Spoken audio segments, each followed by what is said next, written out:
As soon as videotape left the factory, it already started to break down. Information that is on the tapes is slowly dying, and if we don't preserve them, important historical content that's contained on them will be lost forever. What is MIPoPS? What is MIPoPS? What is MIPoPS? MIPoPS stands for Moving Image Preservation of Puget Sound. What MIPoPS does for the general public of the Pacific Northwest is provide access to digitized content. Our mission is to raise awareness about the magnetic media crisis, the alarm that the Association of Moving Image Archivists sounded to sort of bring awareness to the urgency of digitizing videotape. Audiovisual Archive in Australia has put a deadline of 2025 to say, if you don't have your magnetic material digitized by this time, you're screwed. They're figuring out the actual date, and it's right around the corner. Within 20 to 30 years of the time it's created, it's disintegrating. The magnetic media crisis is sometimes called a gathering storm because the deterioration of the actual analog videotapes and then the increasing obsolescence and rarity of the players that play them back. So video is a little bit different from film in that video went through all these different iterations, all these different formats for consumer purposes, for broadcast purposes, whereas film, there were consumer formats, 16 millimeter, 8 millimeter, but the principle of film has stayed pretty consistent. And video requires all these different players. A lot of the formats that we work with stopped being manufactured years ago. And so we have to make sure that we take good care of them and tune them up, clean them, because a lot of the parts and players are getting harder and harder to come by, and so are the people who actually work on them. They're a dying breed, if you will. In some cases, people thought they were creating preservation copies by putting film onto videotape. In fact, that was not a great idea. Film is actually quite stable. The thing about older media types like film and negatives is that they are stable. 30 years from now, you're going to be able to view them. 100-year-old nitrate film, in some cases, is still around and looks gorgeous. Whereas a video, for its manufacture, had a completely different purpose. It was more of a kind of democratizing format for shooting. It was a lot cheaper than film, so not only were professionals using it, but also amateurs and just the average person was able to buy videotape and record. There was plenty of access. You could watch your VHS tape of a film, but now that VHS tape needs a lot of help. We have to keep up. We can't just sort of settle back and say, okay, we're finished. Despite the fact that we're working with old materials that have their fixed content, the way we view that material, the way we store that material is going to just keep changing and evolving. A lot of the time, videotape is capturing real people doing real things. That might sound personal and boring, but it really encompasses so much of Seattle and Seattle's history that it's valuable to the general public and great for them to be able to access it. The public is able to see files digitized at MIPoPS on Internet Archive, where we create collections for each group so that they can, based on that institution, go in and view the content on their personal computer.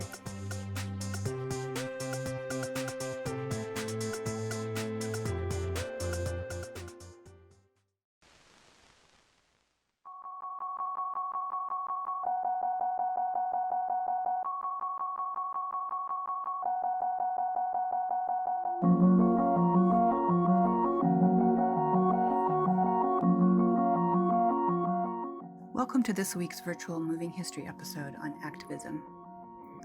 A definition of an activist is someone who works to bring about political or social change.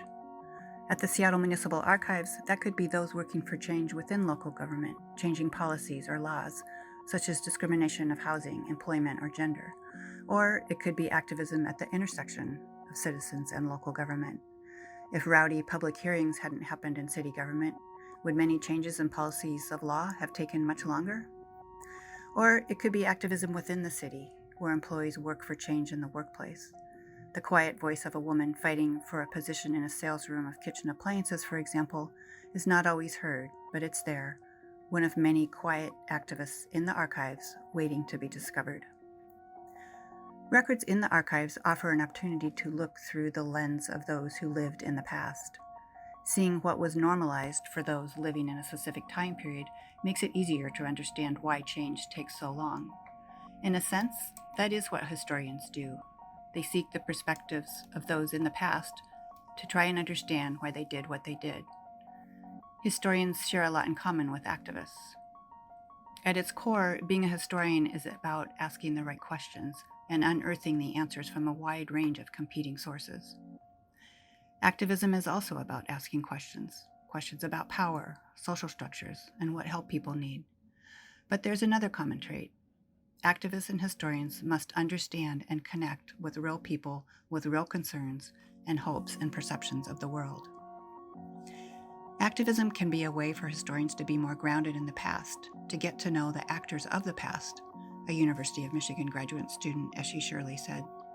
Quote, "We think of activists' work as being oriented toward the future, but I think when that work is done best, it's also grounded in the past, when you feel really accountable to the people that came before you."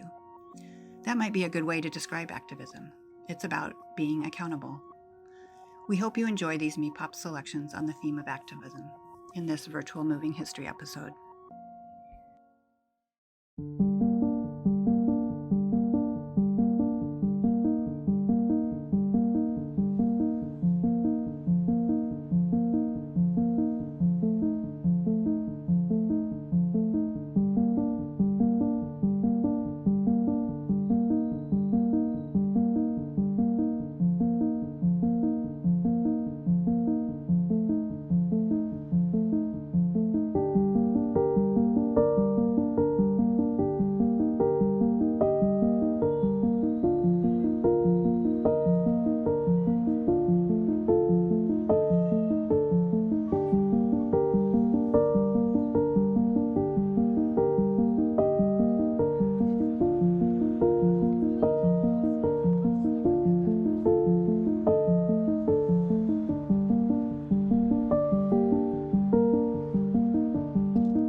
I'm Mrs. Mary Collins of 1719 and 21 East Yesler Way.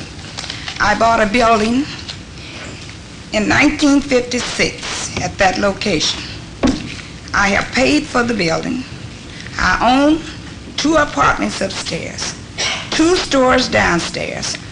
One, my beauty shop is located in it, and I've been a beautician for 20 years in this state.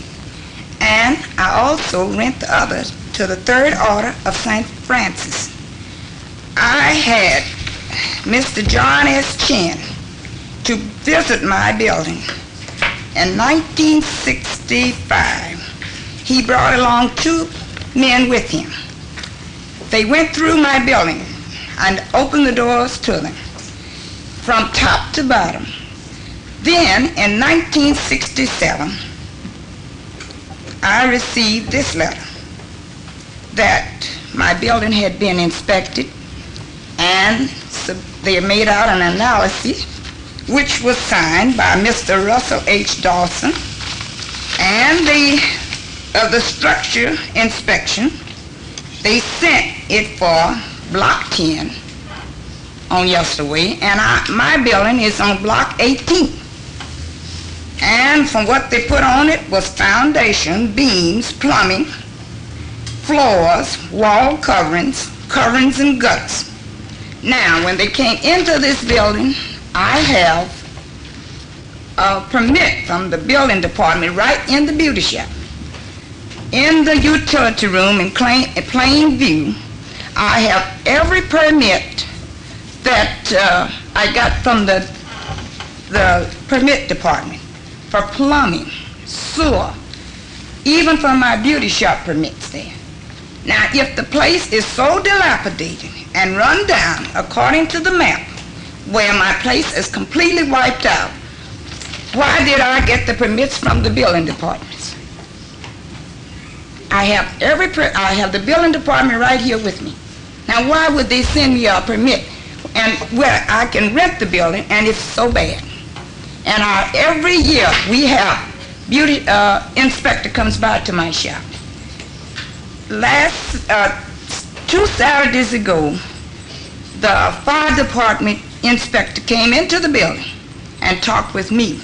He went all through the building at the bottom, up to the stairways into the apartment hall, came back and told me, Mrs. Collins, you don't have anything to worry about. This is not a fire hazard.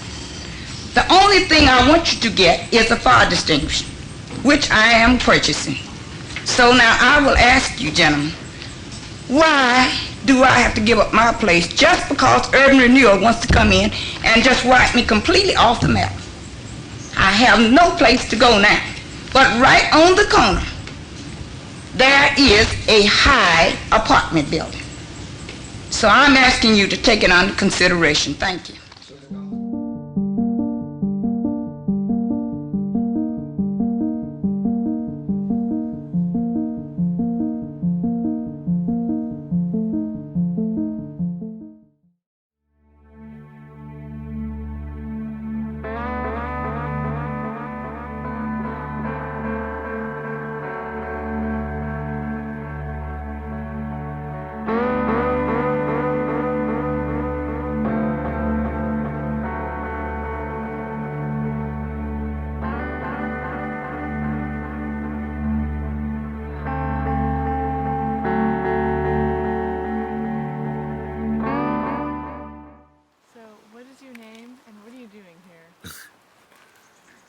Salmai Sahir Titsta Ugolchichad Artistful Shutsit 12 Wiltsu. What did you just say? My name is Salmai Sahir and teaching the children full Shutsit. The northern dialect is Dufla Shutsit. The northern dialect name for the language. Tuck Shablu Vi Hilbert is an elder. She's a great grandmother, and that position in life is, to me, is one of the highest positions you can achieve.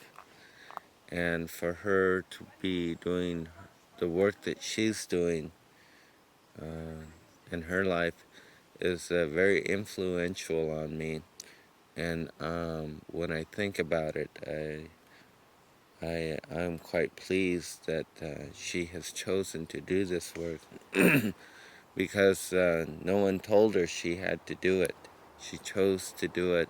It was work put in front of her, and she chose to make it her responsibility. And when that happens, we honor that. That's something that she could have just said, well, or someone else may have just said, well, I don't have time to do that right now. I have a family, you know. So what are you hoping to achieve here this weekend? Do you want to say that in Indian and then also in English? Okay. Okay. Altis lache to August Chad tis wilt suit tis full shoot seed tis full shoot seed the August Chad tis wilt suit tis full shoot seed Golasu lud helgat tis full shoot seed Oslu ta taba helgat. Can you translate for us? Well, on this day, I'm hoping that to teach the kids some of the language and that they'll hear it and that they'll talk it a little bit. It's not very good in Indian.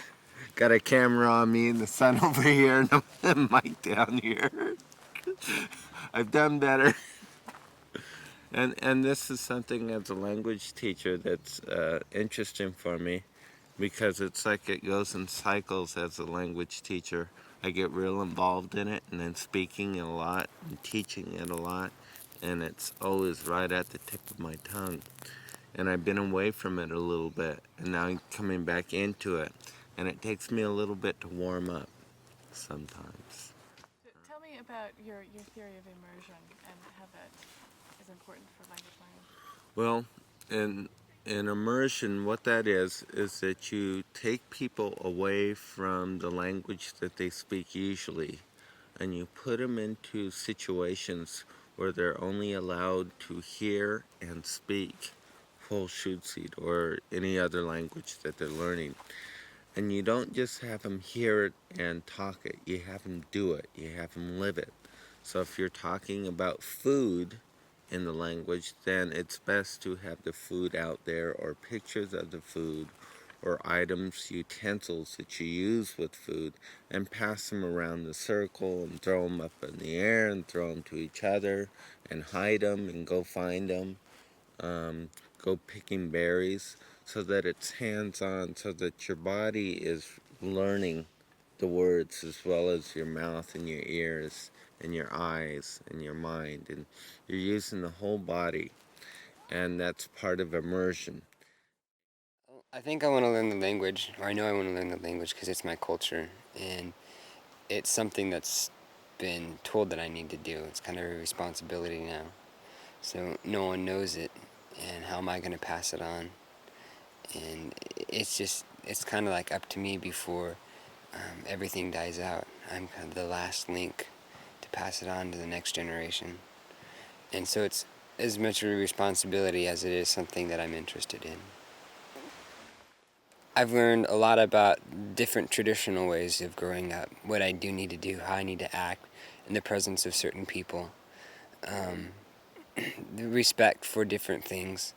What would be one small example? An example would be maybe going hunting or fishing, the way you need to treat the river, the respect you have to hold for it, because it has an awesome power that is, beyond grasp of the human mind, really. In the same way with being in the woods, if you don't respect it, if you're not careful, then you're pretty much lost. It can gobble you up. Skolacid. Skolacid. Skolacid. Skolacid. Mindy, oh. Skolacid. Skolacid. Sala. Saplow.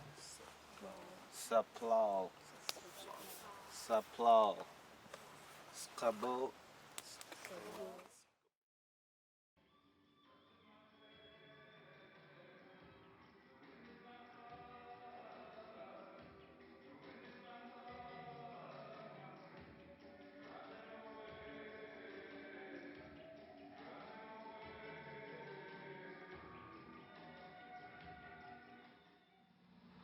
In California this afternoon, former President Richard M. Nixon and former Secretary of State Henry Kissinger were kidnapped while playing miniature golf.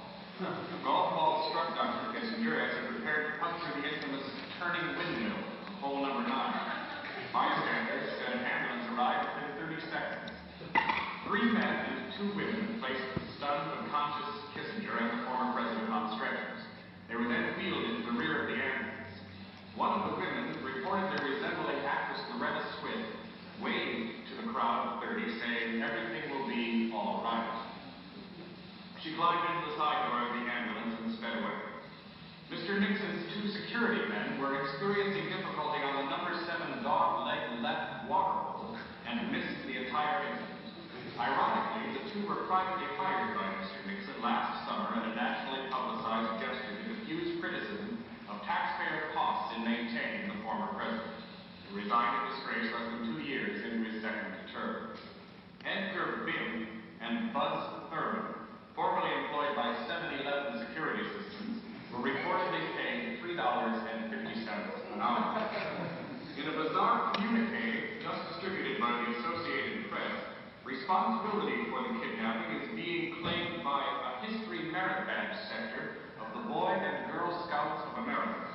The group cited a long list of crimes committed by the two men, including conspiracy to overthrow the democratically elected government of Chile in September 1973, a $1 million cash kickback scheme from Nicaragua's former dictator Somoza, and various other crimes against groups and individuals in 11 countries, including Guatemala, Argentina, Cambodia, and the United States.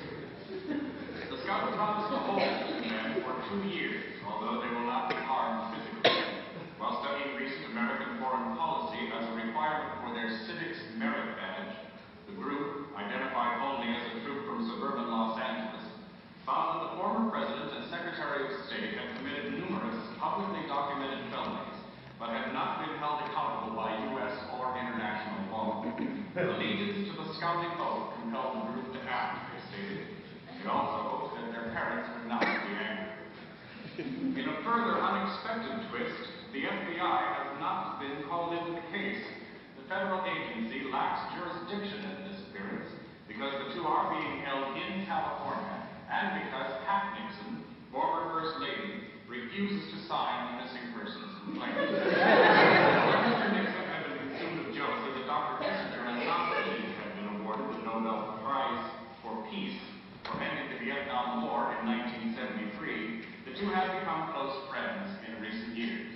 Stay tuned to this station for further updates of the day's events.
up in a working class neighborhood, and with my father being a machinist, skilled mechanic, and very involved in early union movements and general strike in Seattle and things of that sort, had a considerable effect on my feelings about liberalism, progressivism, and concern for people that are working class people that are struggling for a living, and the feeling that they ought to be better housed and that they ought to have more opportunity to rise up than seemed to exist. And I think that it's been very meaningful, and it has always affected things that I've been involved in, and I would really like to emphasize that a lot. And my mother, school teacher, very concerned about my brother's education and my education, particularly, as well as being very liberal and tolerant as far as racial and ethnic minorities are concerned. That is another factor that has been meaningful to the things I've done and been interested in. So maybe just a continuing emphasis on that, or re-emphasis on that, would be helpful to some psychiatrist that tries to figure out what made me tick sometime. A lot of us had cared about the Pike Place Market as a part of the city, and we knew that some developers, entrepreneurs, and the city people were thinking about making an urban renewal project there, a really urban removal project, and different things had been taking place that we didn't have a chance to get a handle on until they became almost accomplished. And you didn't have to make environmental impacts at that time, 15 years or so ago, 20 years ago. And we knew that there was a group of Seattle people, including some people in high office in the city, that had the idea of cleaning out the Pike Place Market and putting it to higher and better use, and you have to put quotation marks around that.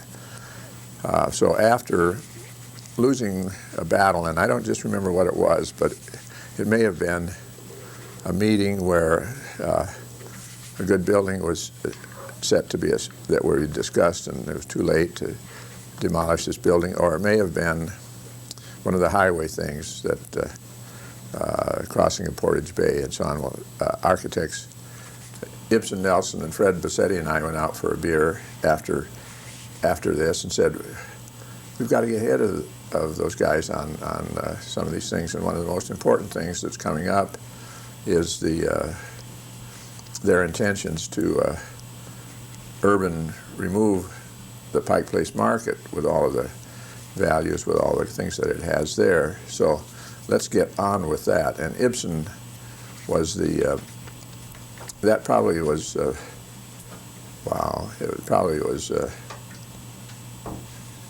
about 1960 or so. Mm-hmm. That's a little while ago, isn't it? Yeah. And so we started trying to do something about that. I wrote a letter to the editor not too far after that, and I was walking down the avenue, University Way, and I saw this article on the front page, urban renewal of Pike Place Market objected to, or something of that sort. And much to my surprise, the editor of the Times had decided that this ordinary letter to the editor was worthy of front page publication. I haven't always had that sympathy from the media, but anyway, Ibsen was president of Allied Arts, and we had a committee, we formed a committee in Allied Arts of Seattle to consider the Pike Place Market, and I was very active in that, and a lot of other people were too. And we finally got around to deciding that we should form with urban renewal coming over the hill, and we could see it happening, that we could publicize what was planned for the market. That is pretty much removal and an apartment garage development there, and perhaps offices. But anyway, that it was really intended to be wiped out as one of the things that was not of value to the city. And so we started doing things in the market, or calling attention to the market, writing letters and articles and things of that sort. And the big kickoff, however, was a meeting of about 40 people in Lowell's Cafe, where the Friends of the Market was formed by Allied Arts, as an offshoot from Allied Arts. And Wing Luke, the city councilman, was very, very helpful with that. I didn't want to be the chairperson, or I didn't want to lead the thing. I just wanted to tell them what to do. And so Wing got a friend of his, Bob Ashley, who was an attorney, to act as co-chairman with me, and the agreement was that I would just talk about policy and meet and so on, but they would arrange affairs and publicity and things of that sort. May I ask, at that point, did you have a strategy in mind other than just simply making people as aware about what might happen there? I think it was mainly to make people aware of the values of the market, the things that were important about it, and why it was important to the city, why it was important to have the local produce available, and that there was also a living there for small merchants and people, and that it accommodated people from such a broad strata of city life. Things, generally educational actions as the values and importance of the things that were a part of the market.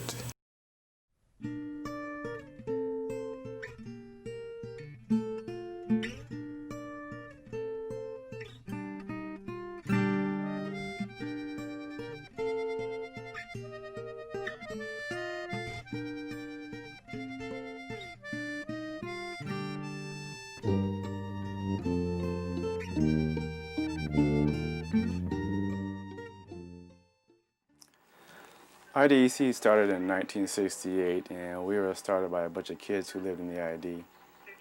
And most of it was started because we saw there wasn't very much services around the area for people who were sick or injured on the streets. And part of that was because at that time there was none of the conveniences that we are used to now, such as using a payphone without a coin, calling 911, which did not exist. Medic 1 was not started yet, and CPR was pretty much not known. And the police officers, for the most part in our district, were all being paid off by the different gambling joints and did very little police work. So we started patrolling the streets to see what was needed. And of all the things that we saw the most of, it was a lot of injured people on the street that weren't being treated. So we felt that this is what we should emphasize on, is treating the sick and injured residents and people in the district. Well, myself, Dean Wong, and several others here all grew up in the district, had extended families or families in the ID. And part of us being down here was because of our families working or living in the international district. And that's what pretty much kept us in the area and our interests up.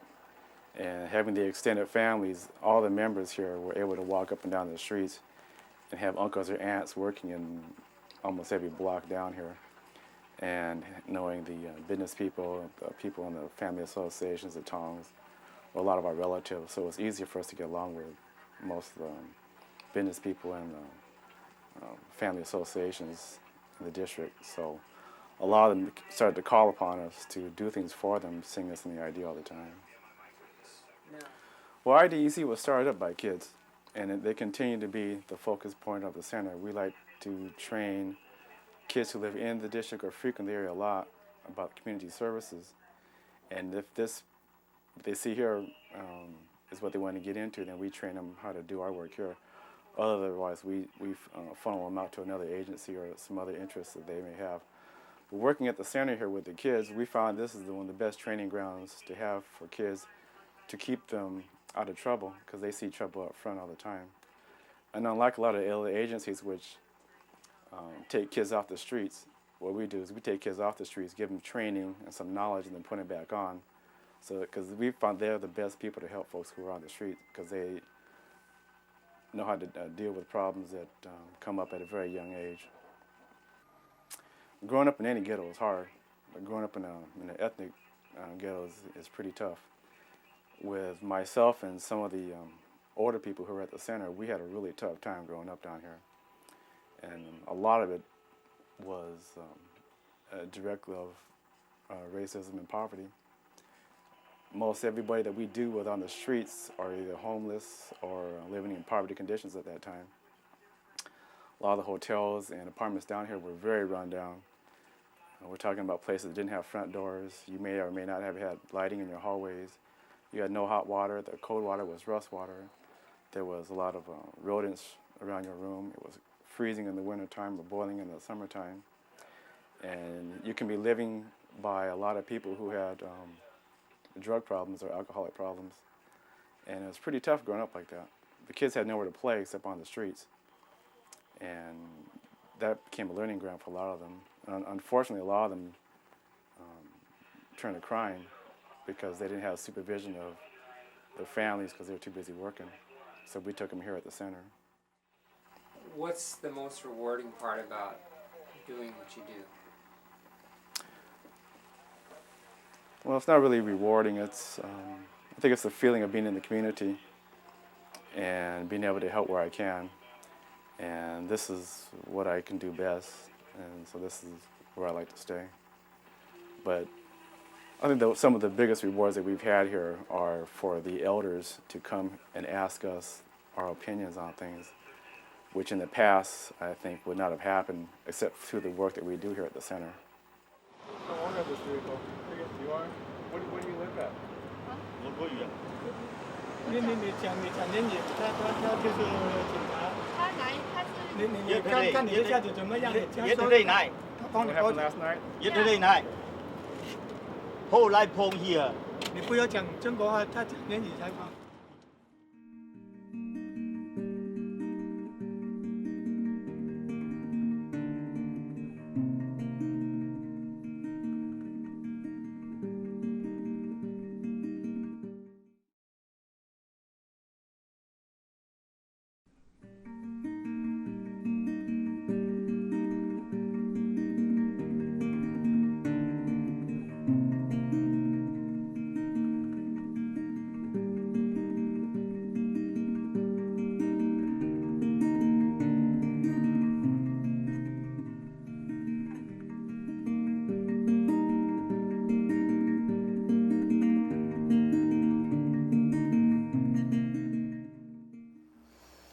What did the paper, the Bainbridge Review, do after the Japanese Americans had been sent to Manzanar and to Minidoka? How did you keep in touch with them, and what did you do? Well, we had a boy, a high school boy, Paul Otaki, who had worked for us as a cleanup boy and putting away type and things like that. And he sent us a report every week on who was marrying, who was having babies, you know, things like that. What was the idea behind having that column? Oh, well, so that they would still be neighbors of the people at home, because we knew they'd be coming back someday, and we hoped there would be no bad feeling. Do you think there's if you were to look back at that time now, do you think you would have done anything different from the way you did it then?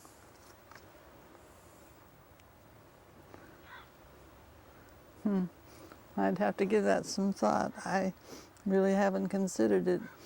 I can't think of anything that we could have done differently. We felt very strongly about the rights of citizens, no matter what their race was. I remember one friend of ours, his name is, I can't remember it right now, Alexander Myers. Not Alexander, but Well, anyway, he's a well-known businessman. He was in the insurance business. He's the son of Alexander Myers. He was at our house one night. We were just talking about this, and he said, you know, if they can do this to Japanese Americans, they can do it to W Americans or Mildred Americans. There's this, any group could be singled out if one group can be. Do you think that something like this could happen again to someone else? Yes, sir. Tell me about that. The trouble is, the United States Supreme Court, which upheld the evacuation,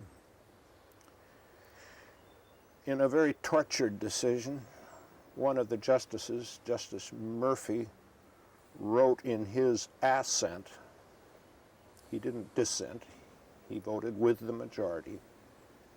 He said, this is the first time in the United States that race has ever been legitimized as a reason for incarcerating people. That decision still stands, John. And we can have one president after another issuing the statements that have been made by some of our presidents, that this was wrong and the nation is sorry. I'm sure the nation is sorry. But yes, it can happen again.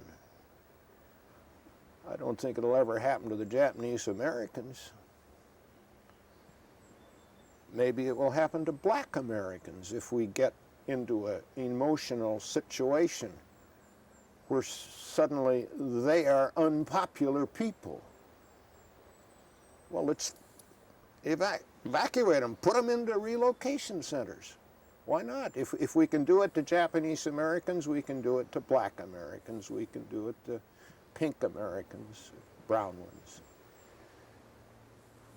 Yes, until the Supreme Court is able to reverse itself, then it still stands on the law books today that, yes, it's all right for the government to do this in time of war, to take citizens without any due process of law and lock them up in a concentration camp. I don't see how you can say anything else, John.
In an area, Puget Sound, where what may be the most destructive weapon in history, the Trident submarine and missile system, is about to be deployed.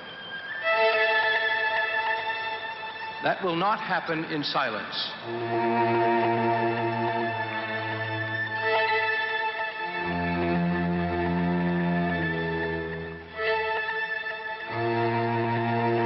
Last summer, in a public talk, I identified Trident as the Auschwitz of Puget Sound.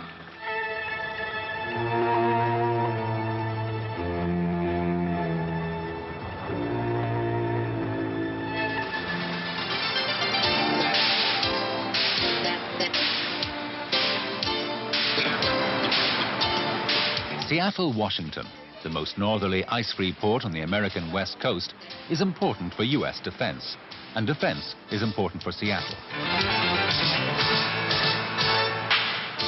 Thousands of Seattleites take a short ferry ride every day across Puget Sound to the Bangor Naval Base, home of the most destructive weapon on Earth. Large salaries earned in the defense industry have enabled thousands more to purchase comfortable homes along the shoreside. As the ferry glides slowly into dock, first impressions are of landing on a harmless, sleepy, wooded island away from it all. But behind the facade of secure homes and a peaceful neighborhood lies something people living here know about but wish they didn't. A war machine with a frightening capacity for death and destruction. The Trident submarine base at Bangor. The submarines using the Bangor base are technically the most modern and destructive developed. They patrol the world's oceans, remaining submerged for up to 70 days. Each submarine can fire nearly 200 nuclear warheads.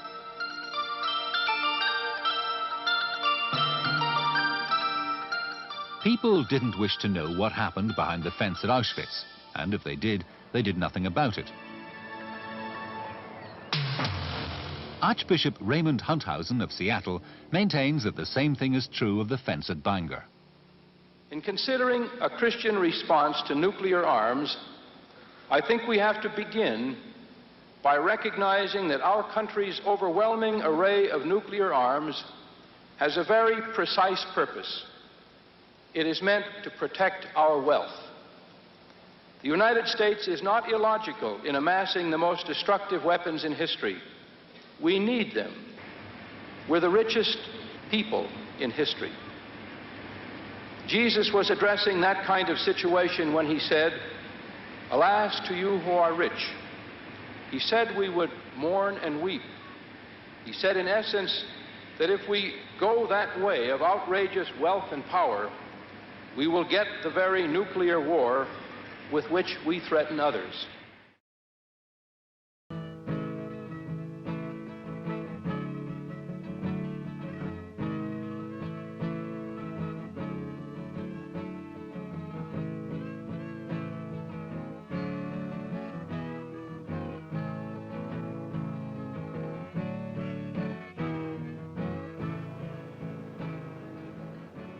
Being a tribe of the ocean, of course, it still lingers today with how our people cured fish and ate fish almost continually. And that's why it's so important. It's so important to our livelihood.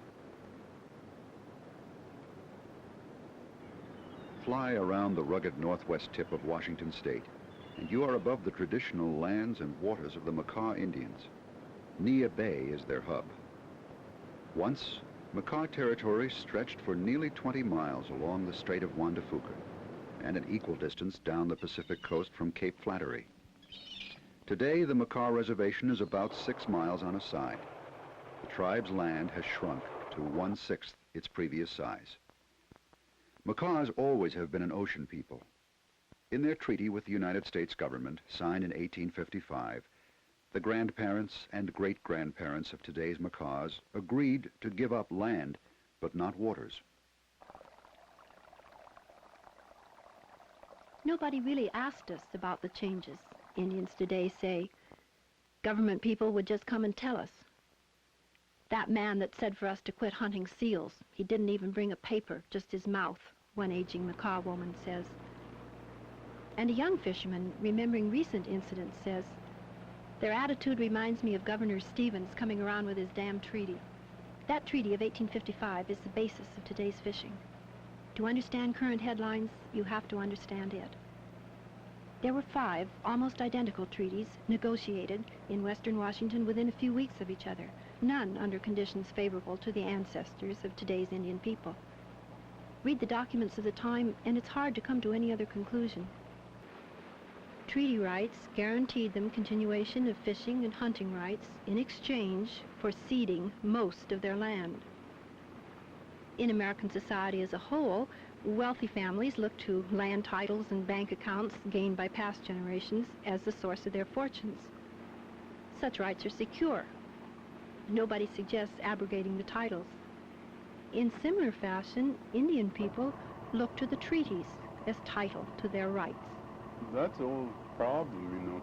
And that was one of the things that I've offered to the fishing industry people is let's sit down and talk, you know, just talk about it. And maybe you'd get educated too, some of these things, why we feel this way or why we think this way, and maybe you'd know that it is written, you know, and it isn't written by us. There are today 10 of these Makah tribal boats built for trolling and gill netting, and about 10 or 12 other boats, mostly smaller, also carry fishermen onto their traditional waters. 3 Makah streams on the ocean side of the Cape and 3 along the Strait produce natural runs of salmon. Their names are music: Ozette, Suyez, Waach, Sail, Siku, and Hoko. Salmon enter the sea from these streams, and from the sea they return to home waters to spawn. That is, those that survive disease and predators and high seas fishermen of several nations return to spawn. Makah nets catch a few off the river mouths. Most get caught before they make it this far. To say that such nets threaten survival of the fish is to place blame on the smallest of the fisheries. To lump all tribes into one category also is a mistake. The Makahs have their own treaty, their own circumstances. Makahs, fish salmon, congregated in comparatively small numbers off small streams, or still widely dispersed in the ocean and the strait. The total Makah catch in 1977 for all species was 64,500 salmon. Divide that by at most 100 fishermen, a few full-time, most part-time, and the figures point to a small income in a small part of the big problem. And they think that we were just knocking the daylights out of the fish. And this was our all-season catch. Well, 4 weeks I've had my net in the water. I've only had 4 fish. How many people in Nia Bay count on these catches for their living? Now, I figured out that I counted 90 Makahs that were dependent on them people, you know, for a livelihood. You know, they were entirely dependent. And these are the people that are really on their own. That is individual effort, you know, and not dependent on the tribe in no way. And that's the way we should go. Indian people are not wards of the government. They receive no automatic paychecks, and they participate in no more government programs than many of the rest of us. Makahs benefit from these programs, as others of us do, but many realize that this kind of money is not intended as a permanent economic base. Their programs are, you know, all remedial in nature, and that's no way to, you know, say it should not be the way that we should have to base our economy on. But we are. Easy money, you know, it's soft money. What about logging?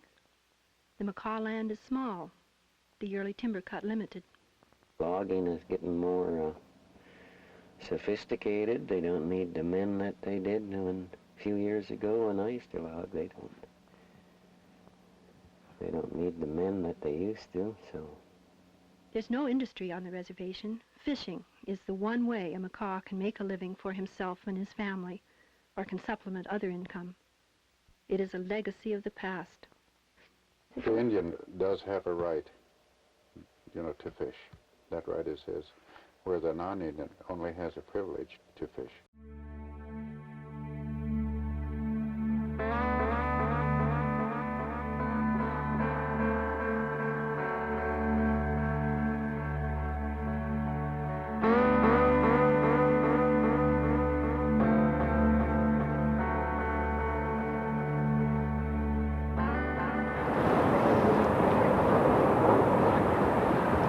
I love America, and I love Americans, and I love the dream that we have.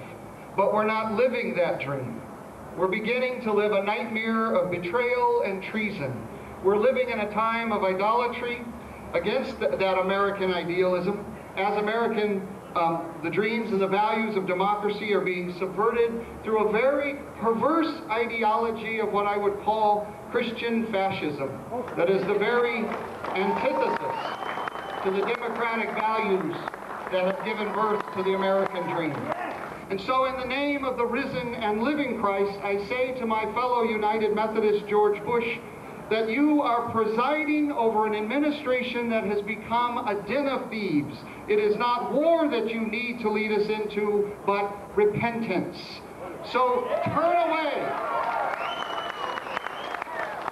Turn away from this obsession with power and death and dominance. Humble yourself and seek the way of the Spirit of life, which feeds the hungry and clothes the naked and protects the earth and practices generosity towards the poor. You, George Bush, my fellow United Methodists, and your administration, you need to repent before you become the very evil you claim to deplore. You need to repent, or you will be haunted by a nightmare without end. Amen?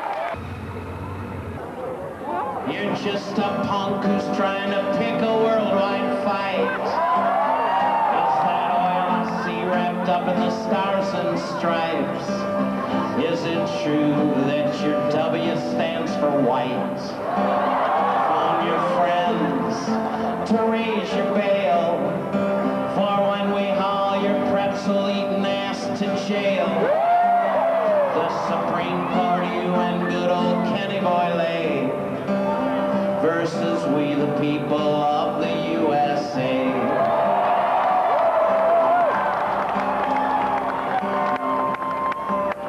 Catherine Harris, Brother Jeb, Ashcroft, Powell, Rice, Ridge, and Rumsfeld, lurking spiders in the devil's web. Are you trying to earn your special place in hell?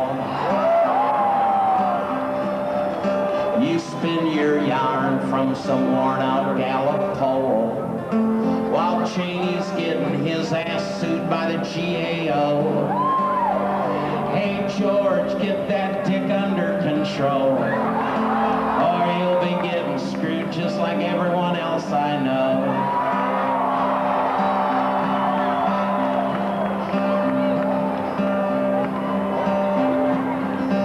Now you got your war, just like dear old Dad. Another kid's crusade to kill un-Americans.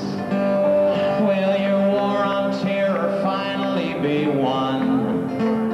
When there's body parts strewn all the kingdom come. So I ask you, George, our unelected czar, Bible-thumping fascist that you are,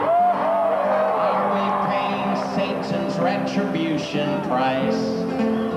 'Cause I know you didn't learn this shit from Christ. Raise your ass out of my sight.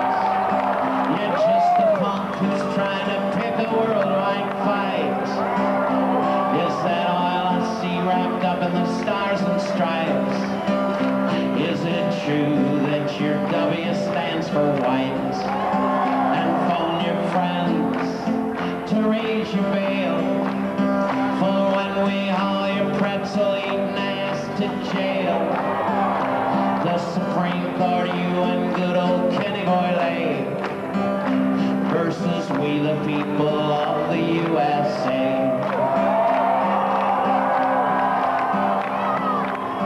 Boy, I swear to God, now I gotta keep the beat.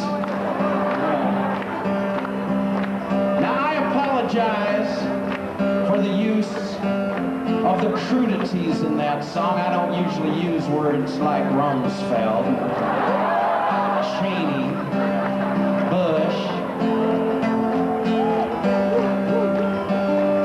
You know, I heard that Satan wears a button that says, "What would Cheney do?"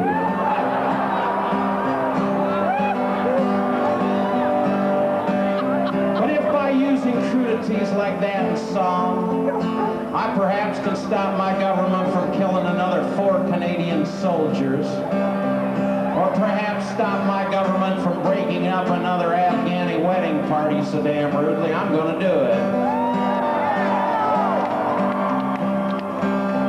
And if I can save the life of my 18-year-old son or anybody else's, I'm going to do it. War is hell. Life's a bitch. Shit happens. Get over it. Oh yes, and one more cliche lest I forget. George, the White House ain't yours. Get your ass out of it.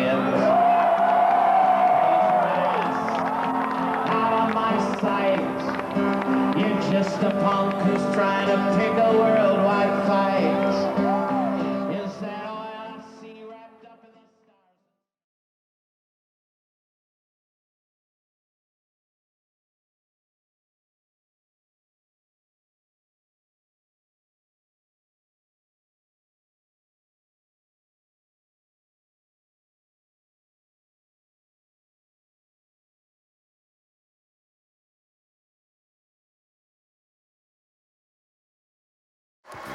The Battle of Seattle, with the World Trade Organization summit gearing up, thousands prepare to shut the city down.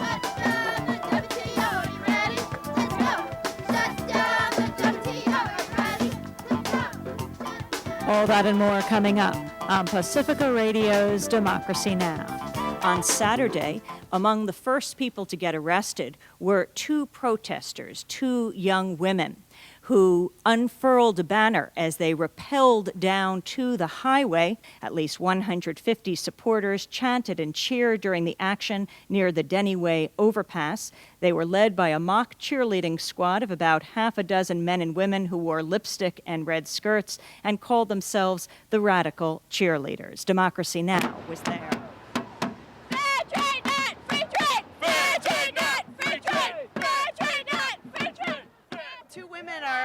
Dangling from ropes that are anchored up here. They're hanging a banner on this freeway.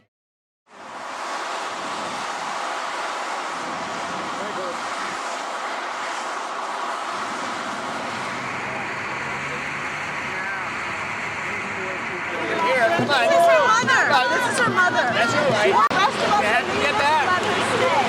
Well, you can start leaving now, but she can't stay. I'm right here. If they hurt you, I'll kill them.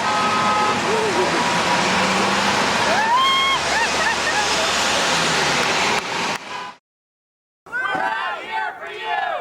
You're in there for us. We're out here for you.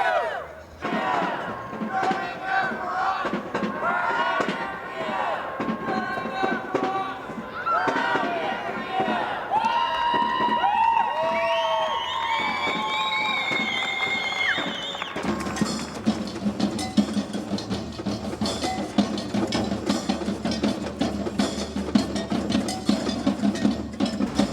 It's agreement from everybody on the inside that they don't want anybody attempting to enter or give supplies. They're in the middle of legal negotiations and they've just drafted a document that they're all reviewing, and it's really important for the next few hours to really just respect the space. Jordan's going to kick some words for us. She's going to get some poems. So let's give it a warm welcome to Jordan.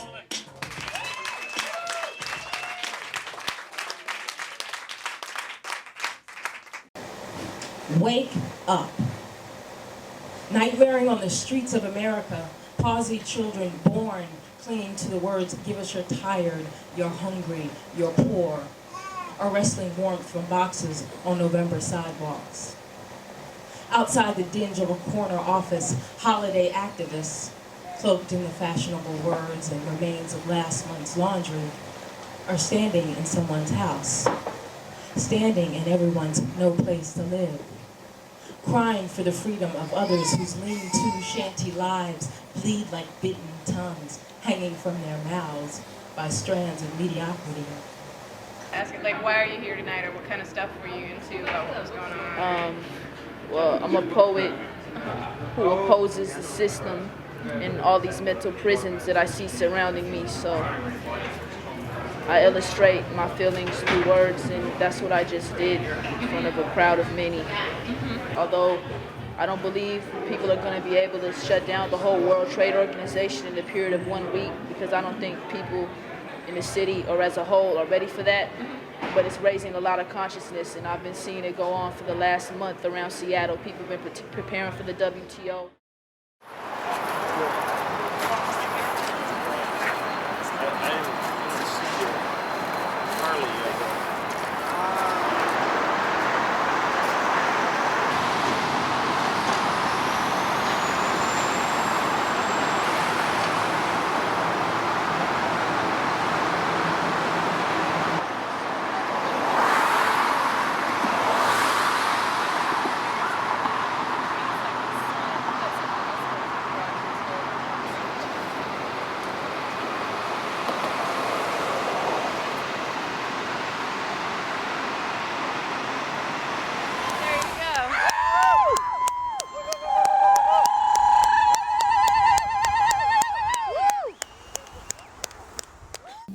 Wow, look at that. I want one of those.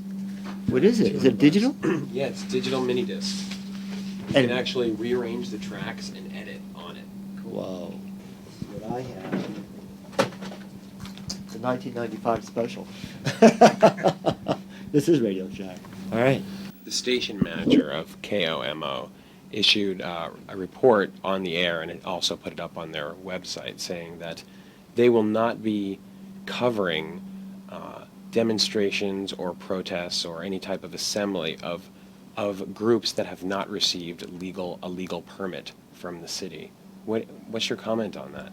I think that's a very dangerous precedent where you have the government working with the media to eliminate access to the public through the media. You really have a collusion behind, in this case, pretty blatantly, corporate power in the government.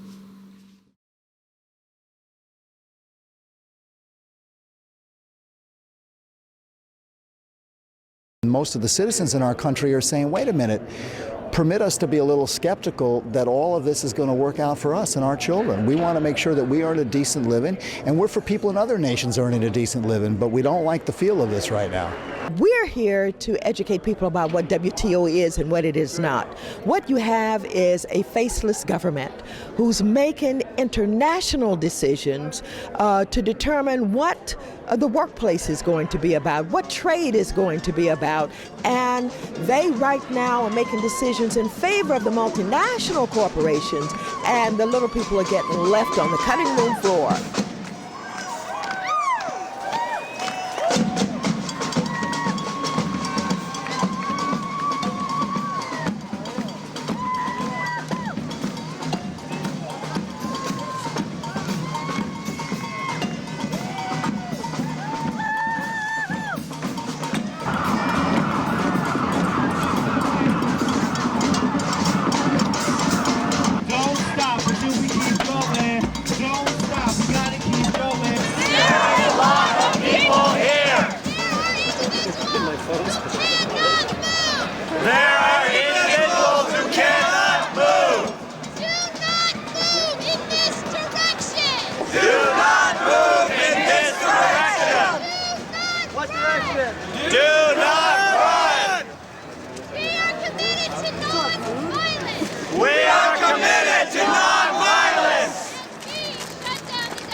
The beautiful thing of this really wasn't organized by any leader. It wasn't organized by any group, all right?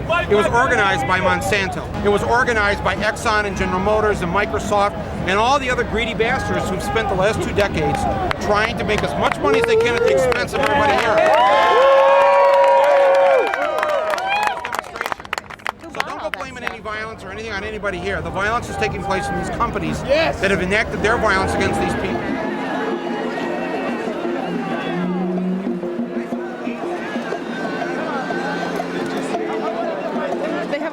From Nick Licata, who's a councilman, saying that she is no threat to the public and that she has the right to freely walk the streets in the city of Seattle, and she is showing that to the police now, that Nick Licata says she should be able to walk the streets. She's showing the letters to the police right now. Just people in the suits walking the streets today? And they are going down on their knees. They are sitting down. They have a letter from Nick Licata. I'm gonna go through there, and if they don't challenge me, then I'm gonna walk through and I'm gonna watch what they do to you. Because if they don't challenge me, if they challenge you, then that's discriminatory and that's wrong. Okay, now.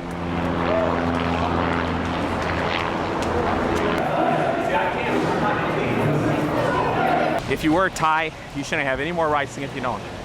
But for this to work, I can't have you on, you know, because I just want to I want to get an honest test, okay? Congress shall make no law respecting an establishment of religion or prohibiting the free exercise thereof or abridging the freedom of speech or of the press or of the right of the people to peaceably assemble and to petition the government for a redress of grievances.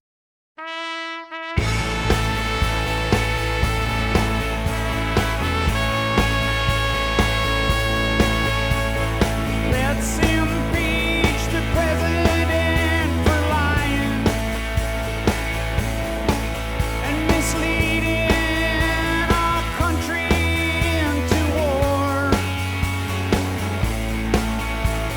abusing all the power that we gave him,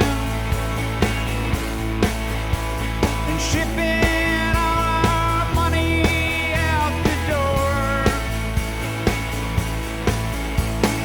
He's the man who hired all the criminals,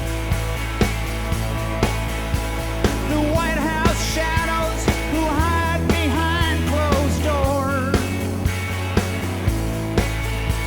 They bend the facts to fit with their new story of why we had to send our men to war.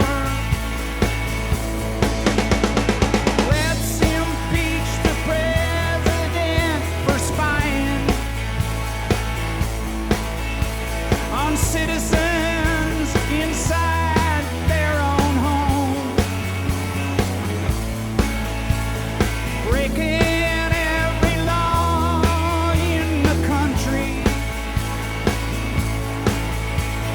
tapping our computers and telephones. What if Al-Qaeda blew up the levees? Would New Orleans have been safer that way? Sheltered by our government's protection, or was someone just not home that day? Flip, flop, flip, flop, flip, flop.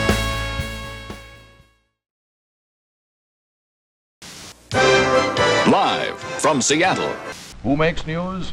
The people you know, multiplied by the people they know, multiplied by the people everyone's heard of, and on to infinity.